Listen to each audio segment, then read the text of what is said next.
Hey everybody, welcome back to our Bible study. We are in Proverbs chapter 24 today. I think we've got some interesting Proverbs to highlight. They're kind of unique to some of the ones that we've looked at before, at least in my mind. So let's go ahead and get into our outline. If you would like our PDF, you can download it for free on our website. Nothing much has changed. In our first section, we are still in the Proverbs of Solomon because it really takes up the bulk of this book, chapters 10 through 29. We are getting towards the end, though, here in chapter 24. We've got some words, 3 words that I think are worthy of some attention and some definitions. The first one is the word partiality in verse 23, showing favoritism towards someone or something based on personal bias.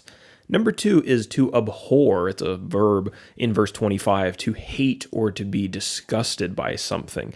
And then the word nettles. This actually refers to a plant. This term is still used if you're into botany, I guess. My wife was walking through the park and she found some nettles the other day. And there's some debate about the way that the Bible uses this and what exactly it referred to back in these days, but seems to refer to a fast-growing and prickly weed. Do avail yourself of our interpretive principle and reviewing that interpretive principle. If you haven't already, it will help you to understand the book of Proverbs and especially the Proverbs of Solomon. I want to highlight 3 proverbs today, and the first one is in verse 10.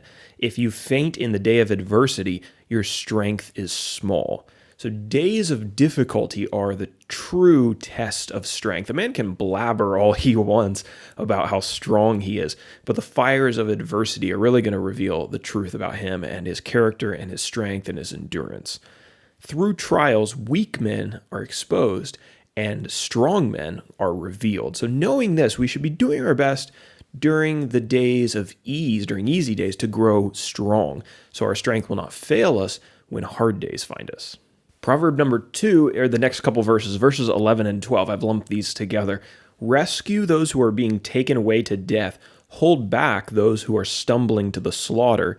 If you say, "Behold, we did not know this," does not he who weighs the heart perceive it? Does not he who keeps watch over your soul know it?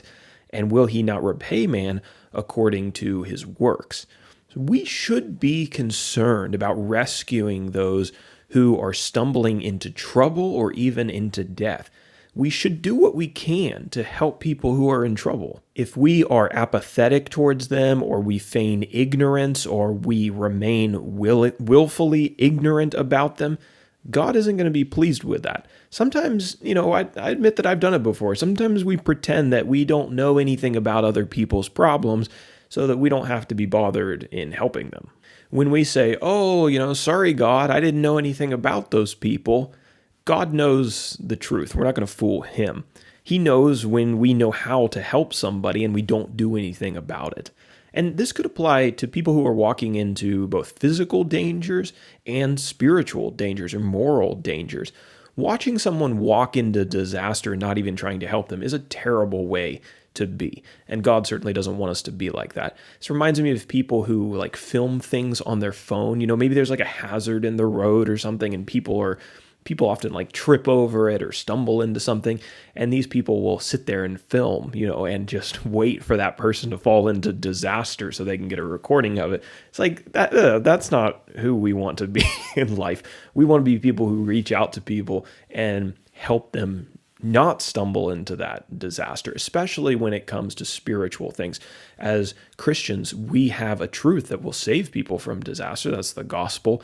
We need to be sharing that with people, and don't just pretend or feign ignorance about, I didn't know they needed it, didn't know they needed help, right? God knows what we know, and he knows when we're not fulfilling our responsibility to help rescue others.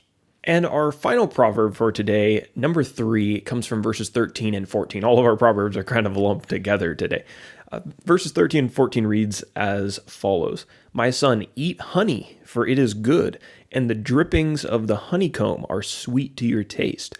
Know that wisdom is such to your soul. If you find it, there will be a future, and your hope will not be cut off." So we all know how enjoyable sweets are to our tongues. I have a sweet tooth, more so than my wife. She likes salty, savory things, but I am into the sweets. We all know how enjoyable those can be.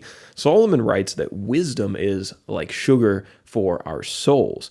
We should be looking for wisdom to feed our souls the way that we search for sweet delicacies to satisfy our sugar cravings. But he also talks about wisdom as being something that sustains us, sustains our hope, sustains our future. In a similar way, we see a parallel in honey.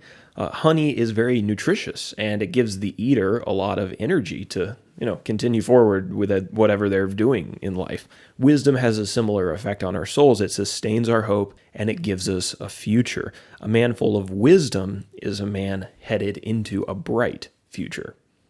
That will conclude our study in Proverbs chapter 24 today. At some point, I will probably seek out some sweet delicacy. I hope I also, with more zeal, seek out some wisdom today. And I hope you do as well. Lord willing, we'll be back tomorrow to talk about Proverbs 25.